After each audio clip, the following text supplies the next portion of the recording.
Salut à tous les catcheurs et les catchis et bienvenue dans ce nouvel épisode de Vrac Attack, le troisième épisode du concept. Et pour cet épisode, ça sera encore un tirage des restes des podcasts précédents, hein, d'un Enigmatic Asylum antérieur. Et ça concernera les mi-quarts d'heure de l'époque Catch Attack. Et pour cela, je serai accompagné d'un nouvel invité, hein, pour changer. Je serai accompagné de l'investigateur du catch, hein, fidèle abonné des couloirs du catch et de Lunatic Enigma, j'imagine aussi. Il est bon sosie non officiel de Gaël Monfils et fan de Becky Lynch qu'il estime être une goat. Donc, je vous présente Swat Wally. Comment ça va, monsieur Swag Lynch, si on doit Mm. vous appeler comme ça maintenant? Salut Lunatique, bah écoute, ça va très bien. Merci de mon nouveau nom, de ma nouvelle identité, de faire le lien avec la GOAT, parce que oui, je le dis.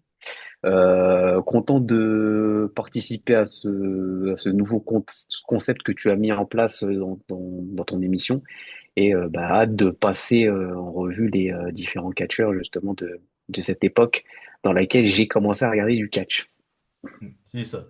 Et vu que tu as un peu plus d'ancienneté par rapport à Pépé Foot avec qui j'ai fait la vidéo, ben, j'imagine que tu auras plus de choses à dire et aussi quelques anecdotes que tu pourras nous partager. On Donc, va essayer. sans plus attendre, je vais lâcher le premier nom. Alors, sur qui ça va tomber? Bon, ça sera pas exactement un nom. Ça Mhm. sera pas forcément. Mais bon, c'est un nom lié à une storyline. Et qui dit Ok. storyline, j'imagine que tu penses à Apple, hein, à Apple, tu penses à un PC portable, hein, et tu penses à Michael Cole qui cite Ah. des citations.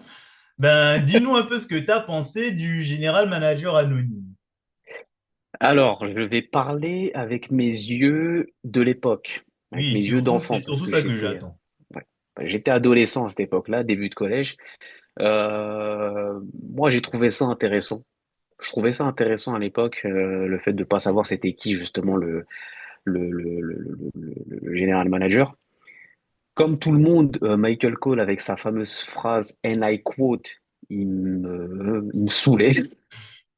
Donc c'était intéressant et même finalement la chute avec la révélation de l'identité du general manager anonyme, je l'avais trouvé marrante parce que bah c'était donc j'étais un public facile, donc j'avais trouvé ça assez amusant.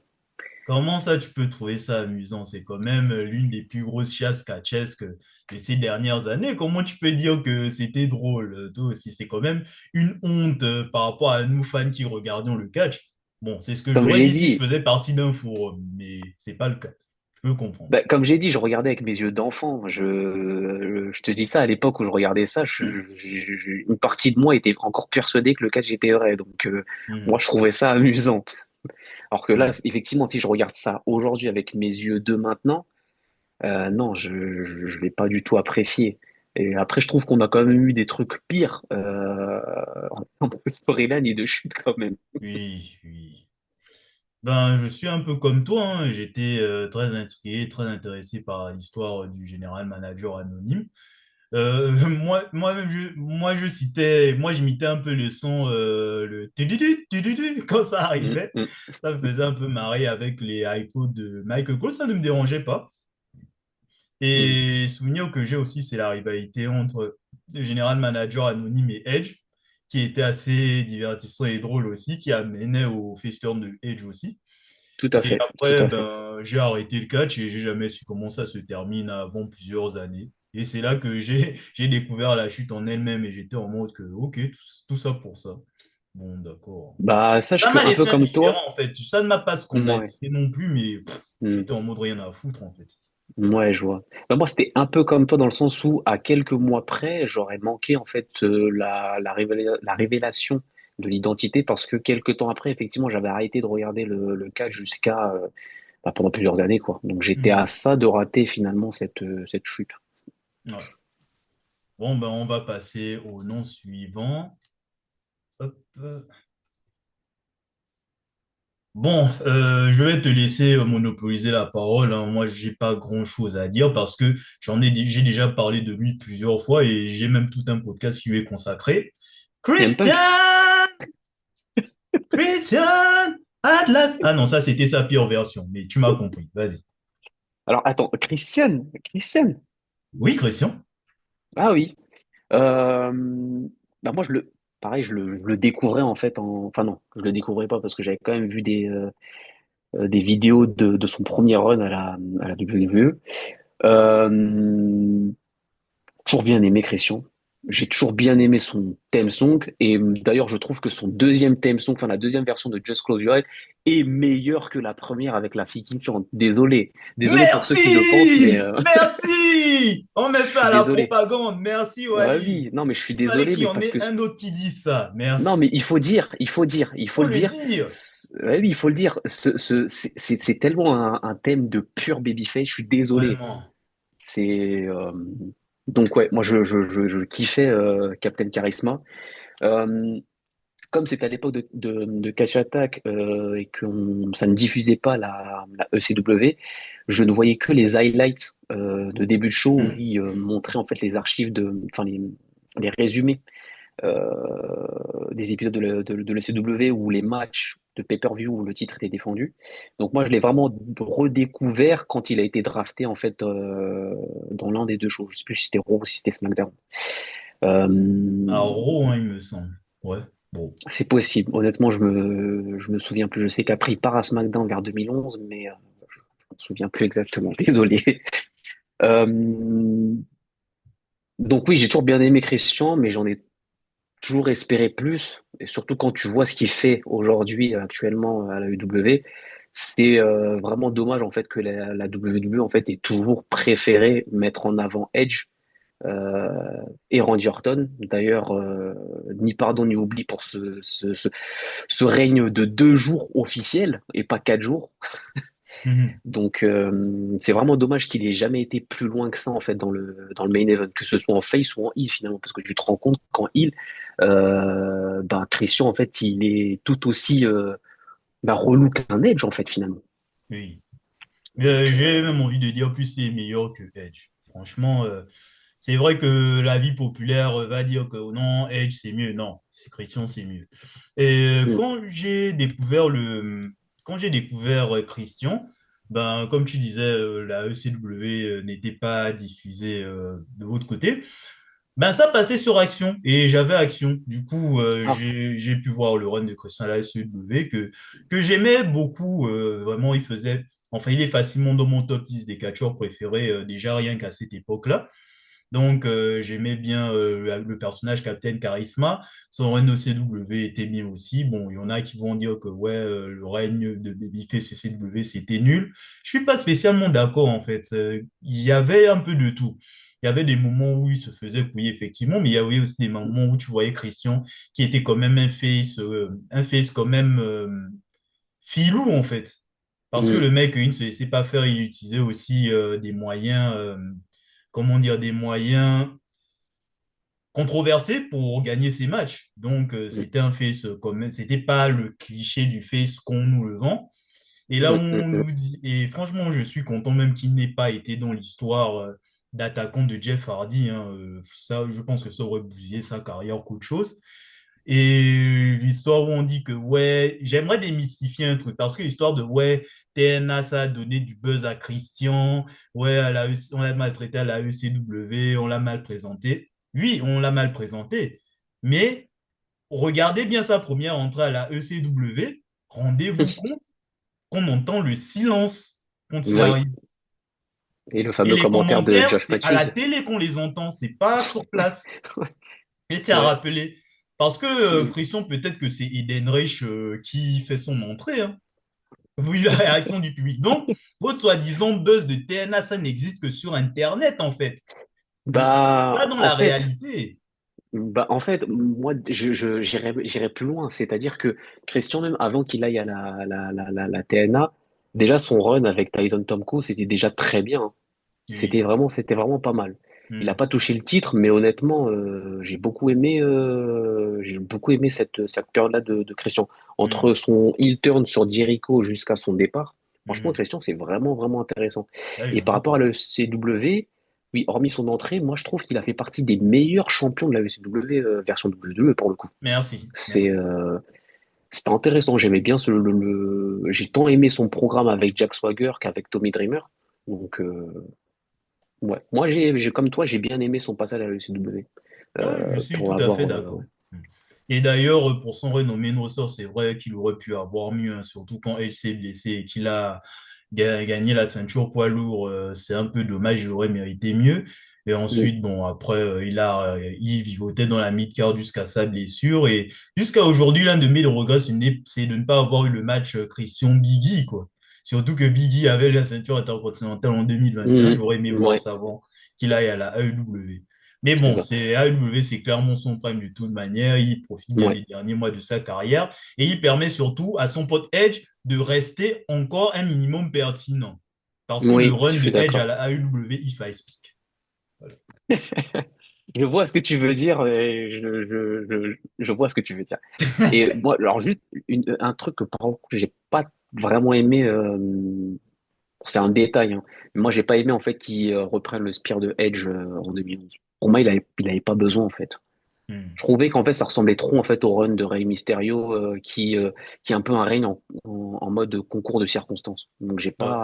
j'ai pas aimé qu'il rajoute ça en fait à son arsenal. Il n'en avait pas besoin. Ouais, c'est vrai, c'est vrai. Et d'un autre côté, son run de heal, en fait, j'ai pas aimé l'idée que Christian soit heal dans la rivalité contre Randy Orton, mais bon, il faisait quand même Hmm. le taf, hein. En Ouais, mode, ouais, ouais. il va poursuivre WWE en justice, c'était assez marrant. Mais c'était marrant.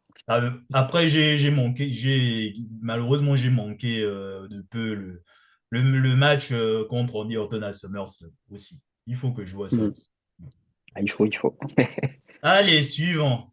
Et là, j'ai le sourire du Grinch, là, Piccolo avec le bonnet de Noël, là, parce que c'est un beau nom, ça. Ah. Alex Riley, tiens, Alex Riley. Alors, Futur top star du catch ou pas? bah, faut demander à John Cena. Bah, c'était sa période où il est manager de Miss, c'est plus que pertinent. Il faisait un bon manager et puis même in-ring, il n'était pas mauvais. Bon, malheureusement pour moi, ça coïncide un peu à l'époque où j'ai commencé à arrêter de regarder la WWE. Donc en fait, après son face turn sur le Miz, j'ai plus du tout suivi. Enfin, j'ai plus suivi le produit tout court. Donc en fait, j'ai pas cherché non plus à voir en fait ce qu'il devenait. Finalement, spoiler, ça n'a pas donné grand-chose. Donc je vais seulement retenir en fait la période où il était associé au Miz. Euh, où il était, où le Miz était détenteur de la mallette, puis champion de la WWE fin 2010, début 2011. Donc, c'est tout ce que j'ai à dire le concernant. Ben, écoute, c'était la période la plus pertinente de sa carrière, hein, parce que franchement, Alex Riley, rien à foutre et John Cena n'a rien fait de mal une fois de plus, hein. Le mec, Mhm. il avait un catch basique, c'est pas intéressant. En promo, il n'y a rien de marquant. On l'a laissé dans la nature, c'était toujours pas pertinent, quoi. Tu veux faire quoi avec ça? À un moment, il faut arrêter de vouloir dire que, ouais, il faut qu'on mette en avant les jeunes juste pour mettre en avant les jeunes s'ils ne sont pas assez bons. Ils ont la carrière à leur hauteur, en fait. Et en plus, la suite de sa carrière a montré la fraude que c'était. Puisqu'il n'a rien fait après WWE, même pas essayé de faire ses preuves, quoi. Donc, bon, à un moment, c'est bien beau de mettre Sina responsable de tous les maux du catch, mais il faut que vous reteniez une fois de plus que si des mecs n'ont pas été des stars, c'est juste qu'ils n'étaient pas destinés à être des stars. À un moment, C'est ils parce étaient que dans des rosters séparés, il n'y a pas d'excuse, en fait. Ouais. si elle a quatre mots cette excuse. John, Félix, Anthony, Tina. Allez, allez, allez. Bref, non suivant. Sinon, on risque de passer 3 heures dessus. MVP. Ah, MVP, MVP. Tu sais, anecdote amusante, mon père était fan de MVP. Genre, Est-ce que c'était son ton père catcheur était fan préféré. de basket et fan de basket aussi? Non, justement, mon père, c'était un,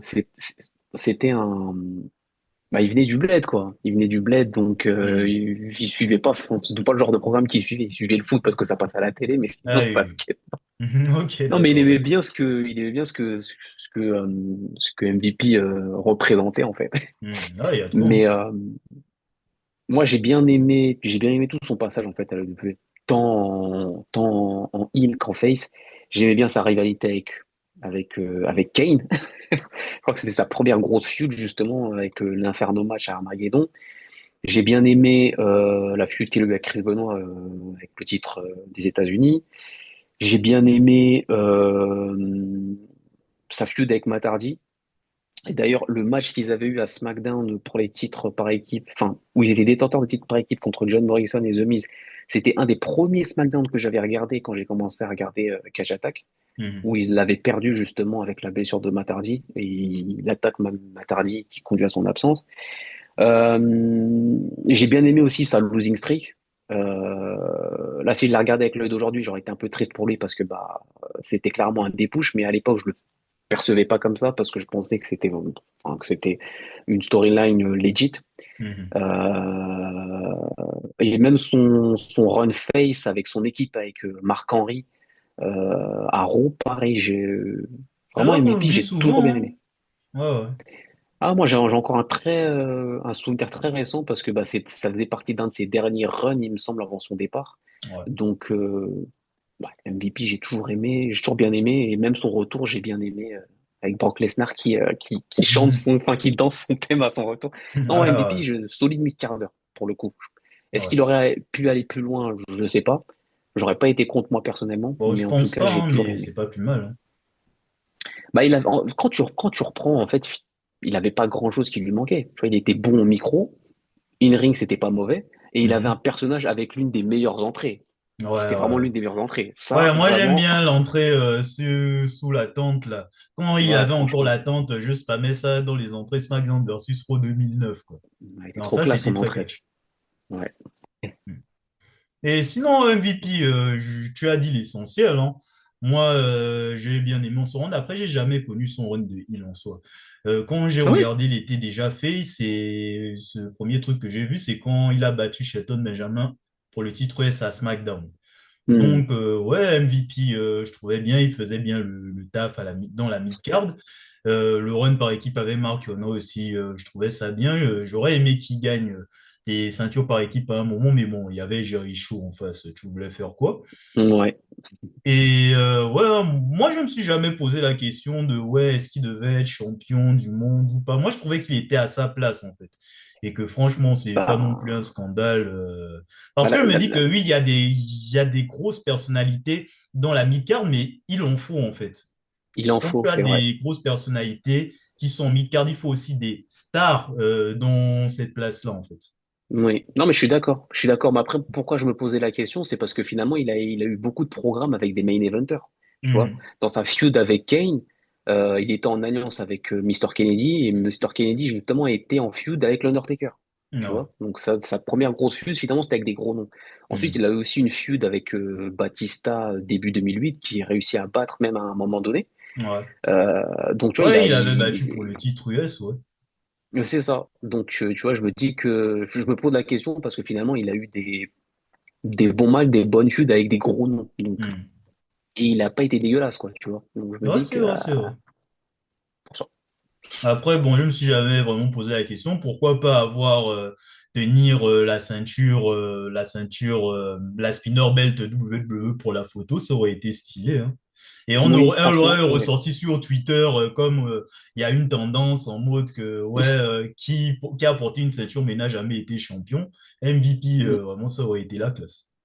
mm, ouais. Ouais, Et ouais, ouais. aujourd'hui, il est clairement dans le prime de sa carrière, hein, c'est-à-dire en tant que manager du hors business. Et voilà, c'est très bien pour ce Ouais. mon vieux motel, Voltavius, Porter. Mm. Tout à fait. Ensuite, Tommy Dreamer, nul à chier. Allez, je te laisse enchaîner. Bon, en fait, voilà, vu les noms qu'on va faire, moi, je pense que je vais toujours répondre avec mes yeux de l'époque. Oui. Non, mais même à l'époque, je Euh, le trouvais nul à chier, hein, mais vas-y. ah, d'accord. Ben, alors moi j'aimais bien, je l'aimais bien dans SmackDown vs Raw 2008, 2009, peut-être 2010, je suis plus sûr s'il était encore là. Mais en tout cas j'aimais bien. J'aimais bien parce que j'aimais bien son moveset et son côté hardcore qui faisait qu'il était plus résistant en fait aux attaques. J'aimais Mhm. bien son theme song. Ouais, le type song était Euh, bien, ouais. et après, vu que c'était un catcheur à temps plein de l'ECW, comme je l'ai dit, finalement les seuls éléments que j'ai regardés c'était plus sur YouTube et que c'était pas grand-chose. Je vais simplement retenir son run en tant que champion ECW en remerciement et notamment un des matchs qu'il avait eu pour le titre contre Jack Swagger. C'était un match sans disqualification qui Mhm. était de plutôt bonne facture. Et après ses adieux aussi, j'avais trouvé ça assez cool avec l'ovation du public, sa femme dans le public. Euh, mais ouais, voilà, sans plus, quoi. Il était vraiment à sa place. Pour le coup, je l'aurais pas imaginé dans le main roster. De toute façon, on a vu ce que ça va donner durant la Ruthless Bah oui. et C'est-à-dire rien il du était très tout. bien. C'est-à-dire rien du tout. Donc, il était très bien à sa place. Fallait le laisser là et voilà. Bah oui, c'est ça, hein, l'âme et le cœur de la ECW. Bon, moi, ça ne m'a jamais touché, hein, bon. Il gagne le titre ECW. Vraiment très belle ceinture, hein, juste petit message par rapport à la ceinture ECW version WWE. Très classe, la ceinture argentée. Ah, Et là, il est très bien sur Marc-Henri, il faut le dire. ouais.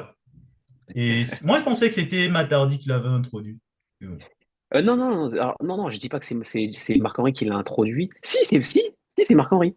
Parce que quand Marc-Henri la gagne dans le triple threat contre Kane et le Big Show, c'est à ce moment-là que la ceinture, il change le design. Je crois que le Ah, lendemain, d'accord. avec son manager, je me souviens plus comment il s'appelle, Bah, Tony euh, Atlas.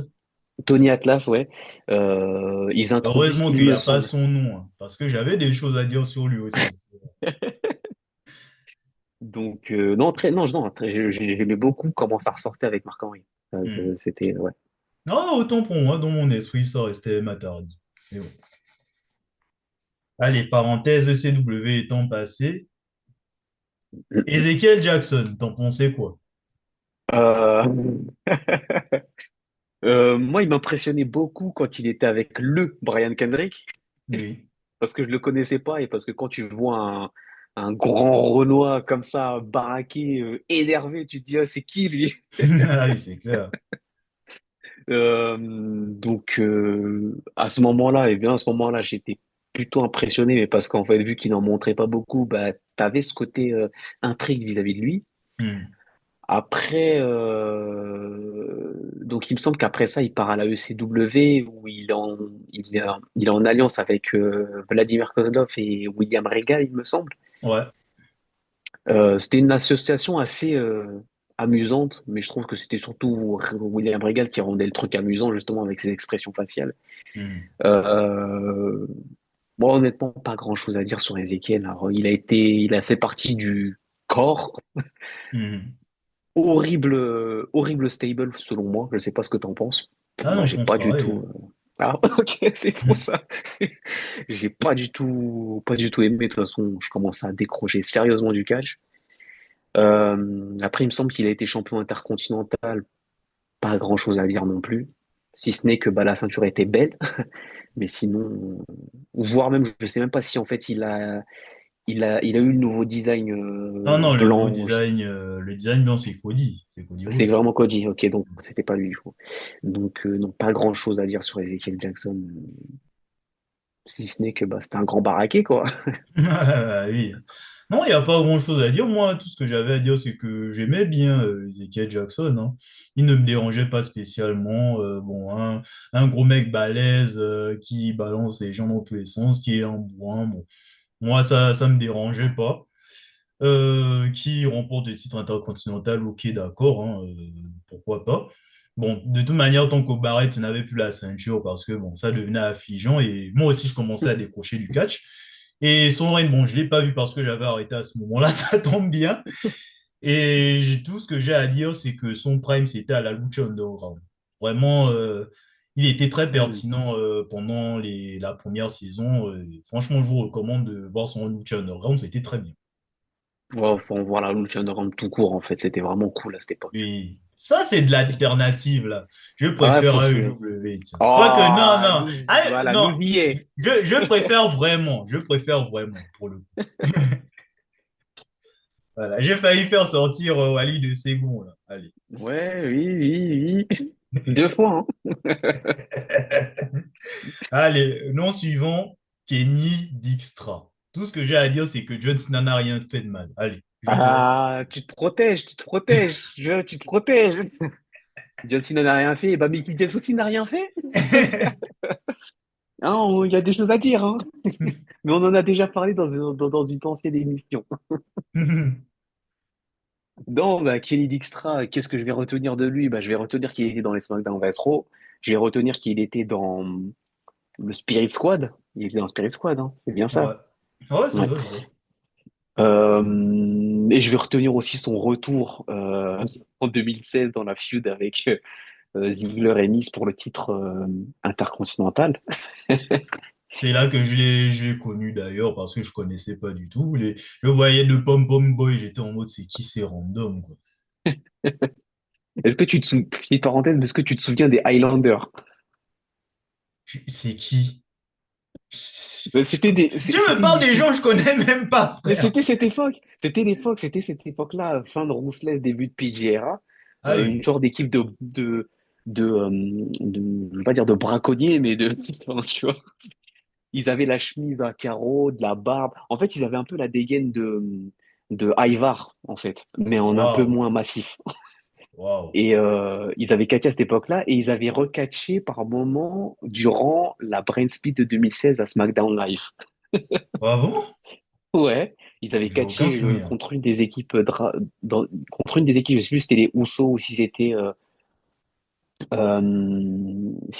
Rhino Ouais, et ça Heath Rhino Slater, et je sais plus. Slater, hein, je crois qu'ils ont affronté une vieille équipe, mais j'avais pas souvenir Bah que c'était c'était eux, eux. en fait. C'était C'est eux. bon. Bon, C'est petite c'est pas un parenthèse. truc où il y a un des deux qui s'est fait virer pour être apparu à TNH? Je sais même pas. Si, tout à fait, tout à fait, Ah tout oui, à fait, tout à fait. d'accord, C'était l'un d'accord. d'eux. Hmm. C'était bien l'un d'eux. Ah, tu vois que tu t'en rappelles.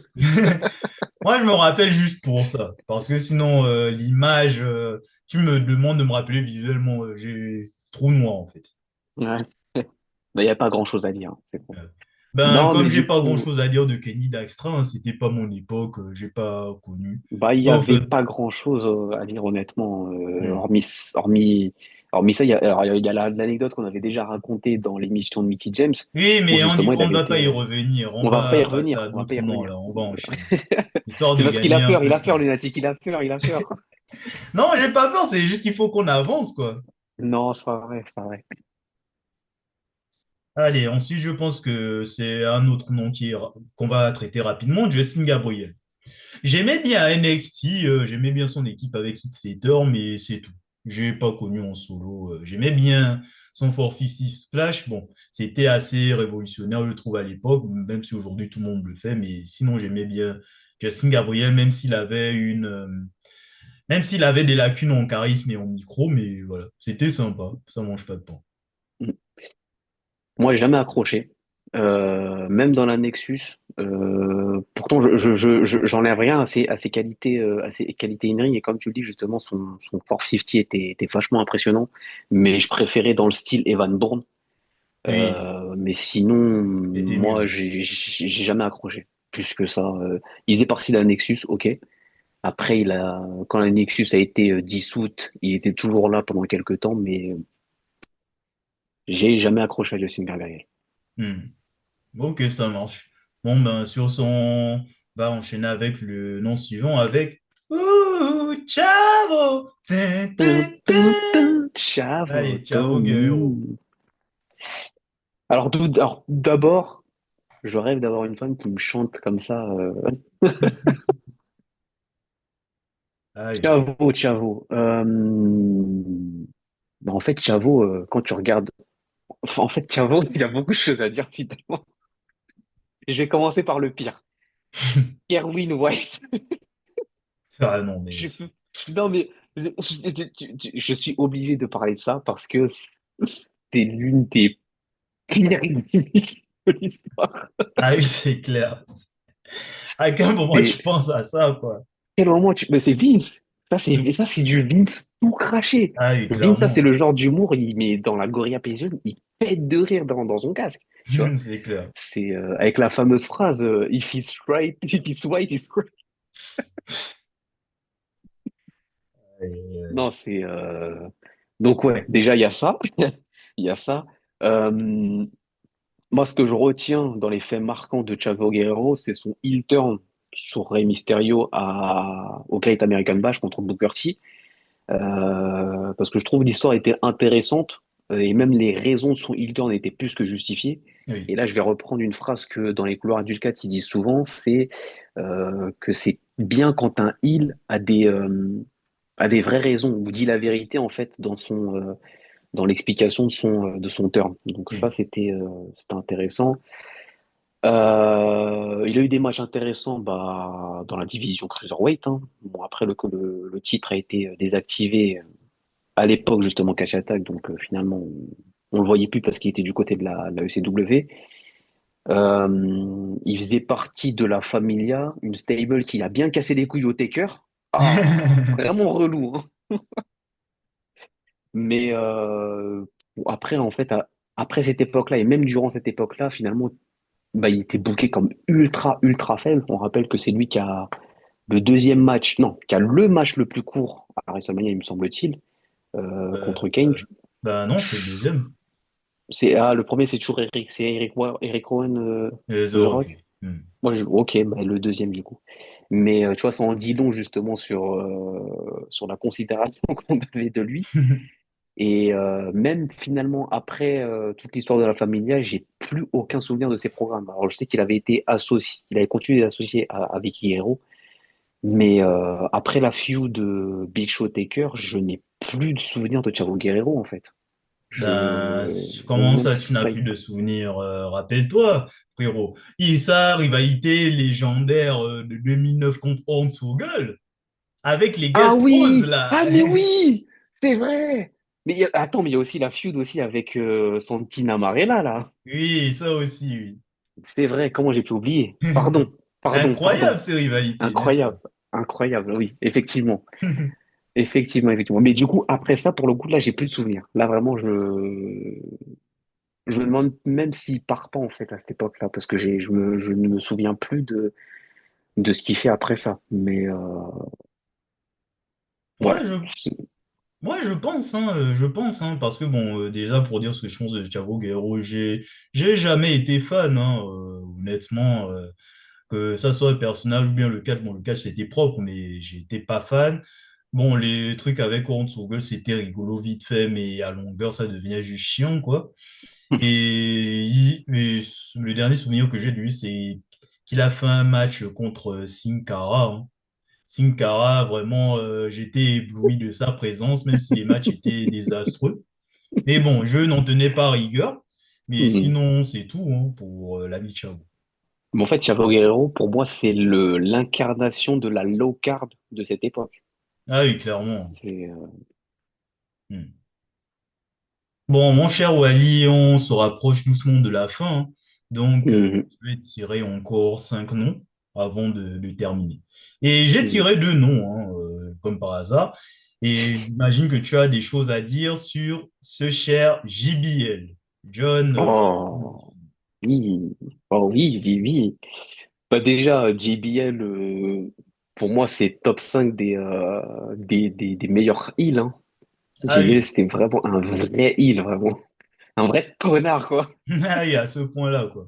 Ouais, non, c'est vraiment l'archétype vraiment du heal. Lui, il incarne la hit, en fait, tu vois. Hmm. Oh. Euh, Mais est-ce il que avait un... c'était l'un des pires catcheurs de l'époque Non, toi, tu n'as pas connu Bah, tu n'as pas connu son règne de champion de WWE, j'allais te poser la question. Mais est-ce que c'était l'un des non. pires catcheurs de l'histoire? Bah, en fait, moi, je trouvais pas. Parce Hmm. que du coup, même si j'ai pas vu ça en direct, j'ai quand même suivi. Et en fait, moi, je trouve pas. Je trouve pas dans le sens où je trouvais que son style de catch, ça. correspondait parfaitement en fait avec son personnage. Un Merci. espèce de brawler mélangé en fait avec de la lâcheté. Et c'était bien incarné justement par tu sais, les trucs dans SmackDown Retro où tu avais Powerhouse, Brawler, Dirty. Lui, Ouais, ouais, ouais. il avait Brawler et Dirty et ça l'incarnait parfaitement en fait. Ah Donc oui, clairement. c'est juste qu'en fait à cette époque-là, il y avait des gens qui étaient meilleurs que lui in-ring, Hmm. mais ça faisait le taf. Et puis quand tu prends ces matchs contre Cena, désolé, mais c'est des bangers, notamment le match à Judgment Day. Donc Ah oui, de là à clairement. dire que c'était le pire catcheur, bon, voilà quoi. Hmm. J'aimais beaucoup son theme song, qui était, j'aimais beaucoup son theme song, son personnage. Il m'avait tellement foutu la haine lors de son retour fin 2007 où il gâche l'opportunité de titre à Chris Jericho contre Orton. Et puis le lendemain de Raw, il nous fait cette entrée avec, tous les ballons, les feux d'artifice, etc. Toute la pyrotechnie en mode c'est moi, je suis de retour, etc. J'étais en mode, mais pour qui il se prend en fait, lui? Mais pour qui il se prend, Steve? C'est, tu vois? Et il aura fait un run d'un an, mais finalement, tu vois, dans son run d'un an, bah, pour moi, il n'y a pas grand-chose à acheter, quoi. Mhm. Parce que il revient dans une hit, parce qu'il gâche l'opportunité de titre. Il a cette bonne feud avec Finlay, avec un excellent opener, enfin, je sais plus dans le pré-show ou dans l'opener, mais en tout cas, une bonne bagarre avec Finlay, avec la chaise, enfin la poubelle Laurent sur Swoggle. Hornswoggle. Hmm. J'ai bien aimé aussi sa feud avec HBK. C'était vachement bien raconté. Et puis même sa sortie avec la fameuse phrase I quit après sa défaite express contre Rey Mysterio. Ouais. Non, JBL, sur son deuxième run, il n'y a rien acheté. Et puis son premier run, bah, j'ai en tête, et toi aussi je sais que tu as en tête, ce fameux segment à la frontière. Ah oui, oui, oui. Comment ne pas citer ça, tu vois? Ah oui, vraiment, Donc, c'était une dinguerie à l'époque. vraiment, vraiment, t'es une menace. Donc, ouais, non, JBL, solide enfin, solide mid-card, upper carder à cette époque. Ouais. Ouais, tu es arrivé à l'essentiel, hein, je te rejoins là-dessus. Maintenant, mes souvenirs par rapport à JBL, ça va être rapide, hein, et c'est une anecdote personnelle. Avant d'avoir réalisé la série Roussès Agression, je n'ai vu qu'un seul match de lui et ça a duré 25 secondes. Voilà, terminé. Est-ce que c'est le match contre Rey Mysterio, justement? Et oui, justement, c'est ça, c'était son dernier match en fait. Parce que vous voyez les segments du mec, quand j'ai commencé Catch Attack, le mec frimait avec la ceinture intercontinentale, et bien ouais, Rey Mysterio, tout ça pour se faire calmer en quelques secondes, ça m'a fait marrer, quoi. Bah oui. Mais il y a un autre truc que j'ai oublié, c'est que JBL, il a tué John Cena. Attends, c'était lui ou c'était pas Carlito, ça? Non, c'est lui, il a tué John Cena. Tu t'en souviens Attends, pas en 2008? ou j'étais pas là après. Ah, j'ai l'image. Ok, oui, je vois, je vois, je vois. Avec le Il a, car crash là, oui, je vois. oui, oui, il a tué ton goat. Aïe. Non, mais quelle merde aussi ce JBL, quoi. Ouais, vraiment Vraiment. une merde, hein. Oser faire ça dans un programme familial, franchement, Vraiment le chien par excellence, quoi. je te Non. jure. Allez, là, on va passer à un nom qui suscitait un projet pour WWE. On va un peu parler du run de Drew McIntyre, l'élu. Hmm. L'élu qui était premier à être futur champion du monde poids lourd selon Vince. Ouais. Euh, pour moi, il était à sa place, hein. Il était à sa place, honnêtement. Euh, Non, continue, continue, c'est bien, c'est bien. c'était, Vas-y, c'était, continue. c'était un très bon, c'était un très bon mid-quart d'heure. La mid-card, c'était vraiment sa place. Pour moi, il n'avait pas encore les épaules pour être un main eventer.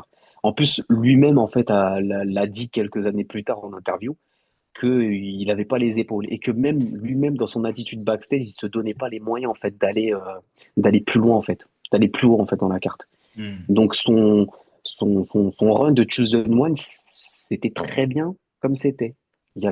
En fait, ce qui aurait été bien, c'est que ça continue pour espérer une progression linéaire au fil des années. Ben oui, Mais bien sûr. son run Chosen One, c'était très bien. Et je suis content de ne pas l'avoir vu à WrestleMania contre le Taker. Désolé. Ah, Pour rien et- au monde, j'aurais voulu voir autre chose que le Taker qui met un putain de jumping pile driver sur Shawn Michaels. Voilà. ah, et tu voulais pas que Drew McIntyre tue ton GOAT, là. Après, ça vient Ah me parler non, de John non, Cena. non, non, non, non.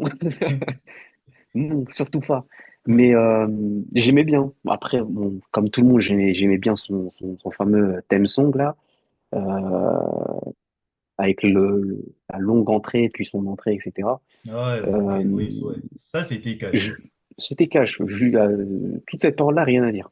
Après, c'est là que la descente aux enfers, hein, elle commence, euh, où finalement il finit par être dans les 3B. Et là, en fait, à cette période-là, hein, c'était vraiment la dégringolade ultime, où là vraiment c'était la low card de chez low card.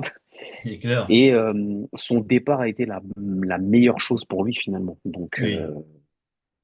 Donc voilà. Et après, je sais que backstage, il était en couple avec la manageuse de la ECW. Hmm. Je me souviens plus Euh, comment elle s'appelle. Taryn Terrell, j'ai plus son nom exact à ECW. Ouais, j'ai plus non plus son nom, mais je sais que ça s'était pas bien terminé. Et je crois que ça a aussi été une cause de son dépush notamment. Et Mhm. c'est là que la vraie descente aux enfers, en fait, a commencé. Donc, Drew McIntyre, 2009, 2010, 2011, c'est pas mal. C'est même très bien. Puis Mhm. après, jusqu'à son départ en 2014, bah, acheté. Ouais. Donc, Moi, en ce qui me concerne, Drew McIntyre, dans mes souvenirs, j'aimais pas sa tête. hmm, Vraiment, j'avais un délit de sale gueule. Sa tête En fait, il avait vraiment une vraie tête à claque hein, à l'époque. En plus, avec sa voix d'ado prépubère là à l'époque, et c'était dur. En plus, hmm, j'aimais bien trop si je me rappelle son premier truc, il a attaqué Artrousse juste parce qu'il n'aime pas le rap, quoi. Mais bon, si vous voulez, hein. Après, c'est du catch, tranquille, c'est c'est du du catch. catch. Mais ouais, hein, sinon moi aussi, je voyais une trajectoire main eventer, futur champion du monde, et j'aurais été curieux de voir ça. Je le voyais même être Money in the Bank avec la ceinture intercontinentale au lieu de l'autre nulard de Jack Swagger. Tiens, voilà un Je vrai suis mec sur d'accord. lequel on a misé. Merci Je suis John d'accord. Cena d'avoir refusé de t'être touché pour lui. Hein. Voilà, j'arrête pas de le dire. Mais sinon, Drew McIntyre, ouais, je trouve que c'est assez dommage, mais en vrai, en mid-card, il avait sa place. C'est là où je te rejoins. Très bien. En fait, pourquoi aussi je dis que c'était très bien? Parce que, tu sais, sur la même période, tu avais, alors quelques mois plus tôt, t'avais Sheamus qui arrivait dans le main roster. Et je suis désolé, mais quand tu vois Sheamus et tu vois Drew McIntyre à l'époque, désolé, mais Sheamus, en fait, c'est beaucoup plus crédible, en fait. Là, Drew McIntyre, il n'avait pas le physique comme il a maintenant, tu vois. Alors que Sheamus, en fait, il était déjà ultra baraqué.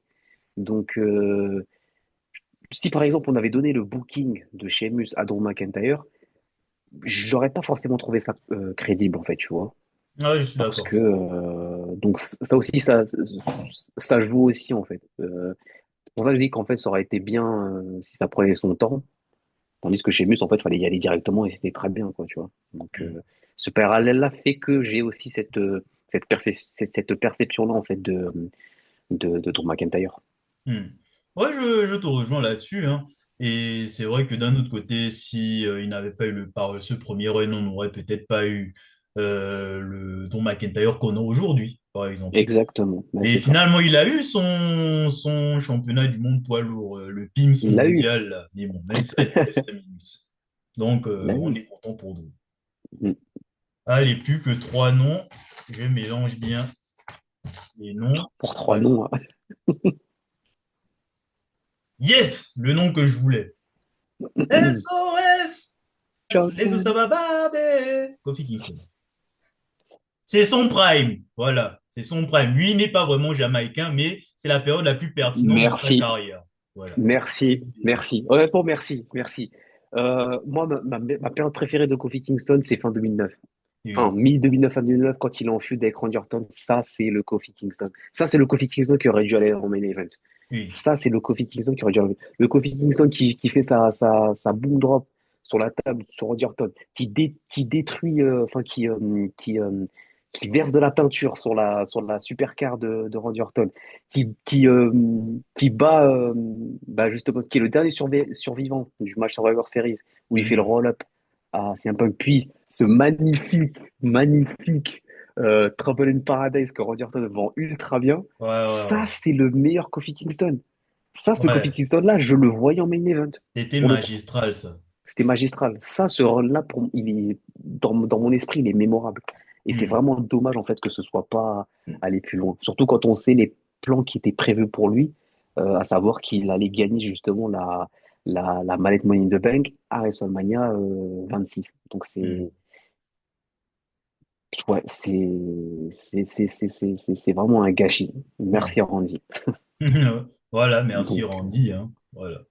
Mais oui, hein, je suis d'accord, Kofi Kingston, vraiment, c'est magistral, hein. Pendant cette période-là, c'était clairement son prime.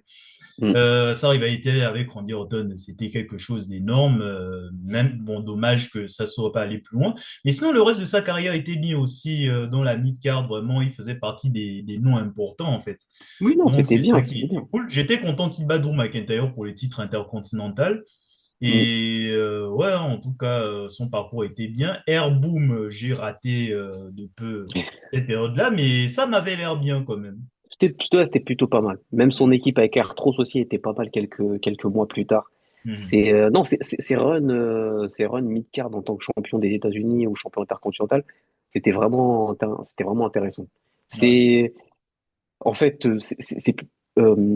Kofi Kingston, il n'y a pas grand-chose à acheter en fait dans ces différents runs. C'est surtout en fait que tu t'es Il méritait déçu que mieux. certaines, voilà, il méritait mieux en fait. C'était ça. Mhm. Sinon, parce que en fait, la feud en fait avec Randy Orton, c'était vraiment ce qui était censé lui faire passer un cap. Parce que là, on avait vraiment un Kofi Kingston avec de l'attitude, tu vois, Oui. qui était en mode, je suis énervé. C'était pas juste le Jamaïcain souriant qui est là pour faire plaisir avec ses galipettes, etc. Là, il était serious business et ça lui a rajouté quelque chose qui lui manquait. Donc Ouais, je c'est peux pas vrai. m'empêcher de penser à cette période-là en fait quand tu parles Mhm. de Kofi Kingston en fait. Donc, Ouais, surtout que quand tu me parles de ceinture US et ceinture intercontinentale, c'est l'un des premiers noms qui me vient à l'esprit, par exemple. C'est pas hmm. les vieux noms qu'on connaît qu'il y a avant, quoi. C'est genre Kofi Kingston Ezekiel. pour les études, voilà. Mais Bon, ouais, Ezekiel Jackson, bon, ça n'a pas existé dans mon... Je sais juste que son règne a existé, mais en tant que champion, bon, c'est pas un nom que je vais sortir. Bon, voilà. bon, avant-dernier nom, et je vais commencer parce que, bon, c'est un nom que je vais éteindre, hein.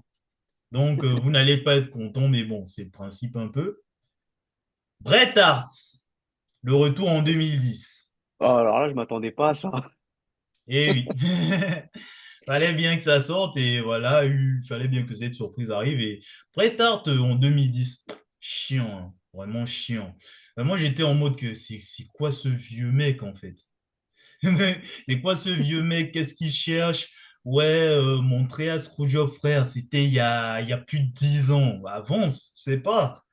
Donc, il y a eu le règlement. Bon, je lui dis, OK, d'accord. C'est un règlement de compte avec Vince McMahon. Bon, ça a donné l'un des pires matchs de catch de WrestleMania. Bon, OK, super, ça valait le coup. Hmm. Et ensuite, il a gagné le titre des États-Unis contre le Miz. Déjà que le Miz, je le voyais quand même là en 2010, mais c'était pour perdre contre Bret Hart. Bon, ça n'allait pas arranger ce que ma manière de le voir et surtout que Bret Hart le gagne si c'était pour une semaine, c'est une perte de temps, quoi. Même moi, j'étais en mode, mais pourquoi en fait? Et ensuite, il a eu son parcours de général manager qui n'a pas joué longtemps, hein. Bon, il y a eu le truc avec la Nexus, mais c'est tout ce que je retiens de lui. Et je pense que c'est tout ce qu'il y a eu de lui d'ailleurs. Hmm. Donc bon. Donc, Bret Hart, vieux has-been qui se cherchait une place dans la compagnie.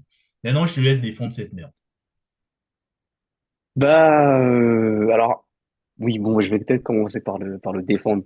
Pour moi, cette feud-là avec Vince McMahon, déjà, il fallait la faire. Il fallait la faire pour laver l'affront parce que, Tu vois, même si, ok, en 2006, il accepte d'être dans le Hall of Fame, il fallait réparer l'affront. Il faut reconnaître que le segment qu'il y a, enfin même l'épisode de Raw en fait qu'il y a où justement il a cette réconciliation avec Shawn Michaels, c'était beau à voir. Même si bon, tu sens que Oui, c'est vrai. ça avait pas l'air si sincère. Bon après j'ai kiffé cet épisode-là pour une autre raison parce que l'Undertaker a refusé le challenge de Shawn Michaels, ça j'avais kiffé, bien fait pour ta gueule. Euh, non, c'était ce qu'il fallait faire. Après, je suis d'accord, le match était horrible. Il y avait pas, ça aurait même été mieux en fait que ce soit un segment ou que même ce soit Que ça soit un match. expéditif, quoi. Oui, oui, soit que ce soit un expéditif ou un segment, ou alors que ce soit un match de la Hard Dynasty directement contre une Ah équipe oui. que Vince McMahon en fait avait sélectionné. Mais il n'y avait pas besoin de Mhm. faire ça. Donc c'est ça. Le titre US, je suis d'accord que bah il n'y a aucun intérêt à lui donner. Même si à l'époque, moi, j'avais trouvé ça amusant, mais avec mes yeux de maintenant, pourquoi faire ça en fait? Mhm. En plus, à une jeune star, hein, Ben, faut quand même y aller hein, pour me faire plus rager que le Miz à cette époque-là, quoi.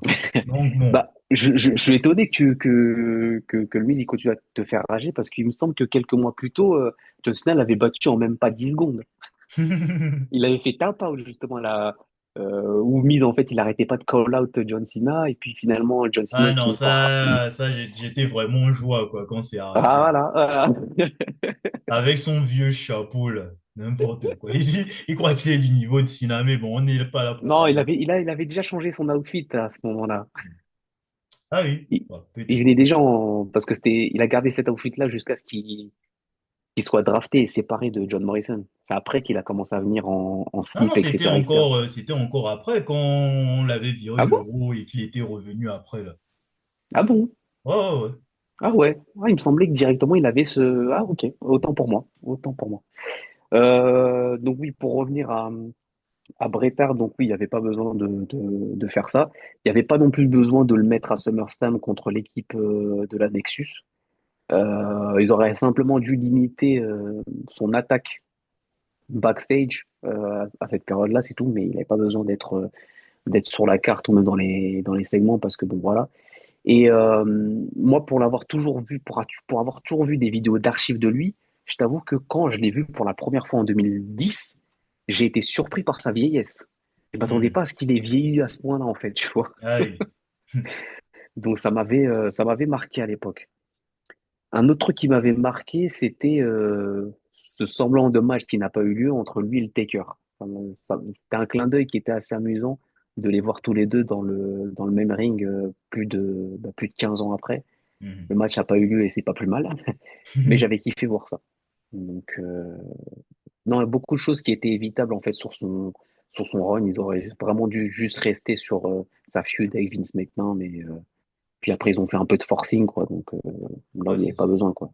Hmm.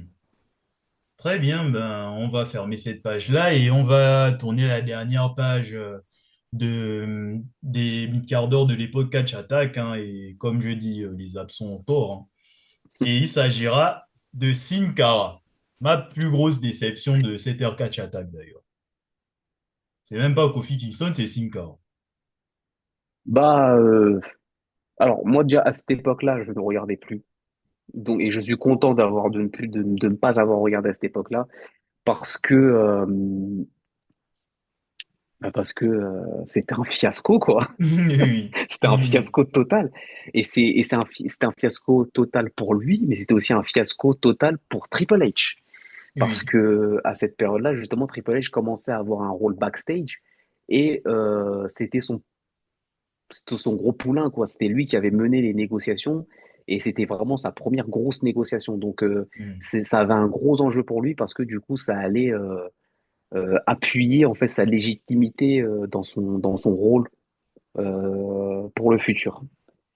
Oui, on avait déjà vu qu'en 2012, c'était une fraude, quoi, Triple H en backstage. Hmm. Tiens, tiens, tiens. Tiens, tiens, tiens. Donc, moi, je vais résumer son passage en fait au montage que tu vois souvent en fait dans les vidéos des gens qui font des top 10 de ses botches ou encore voire même des vidéos dédiées en fait à sa carrière. Hmm. Entre ses sauts dans le ring qui ratent, ses déplacements entre les corps, son inaptitude en fait à pouvoir s'adapter en fait au style Hmm. WWE, la fâcheuse tendance que la WWE a avec un catcheur luchador, c'est d'essayer d'en faire le nouveau Rey Mysterio. Oui, Voilà. Lui, il a été un des premiers à en souffrir. Aujourd'hui, on est en 2026, c'est encore le cas. oui. Coucou Dragon Lee. Euh, donc c'est ça, et le truc que j'ai en tête, et je vais terminer par ça, c'est un des matchs qu'il a à Raw où il fait un suicide dive et il se pète le doigt. Et il fait Mhm. signe du coup à l'arbitre en gros de venir parce que bah il s'est blessé. Du coup, bah ils ont dû stopper le match parce que voilà. Je crois que c'était Donc son dernier match en plus. bah voilà.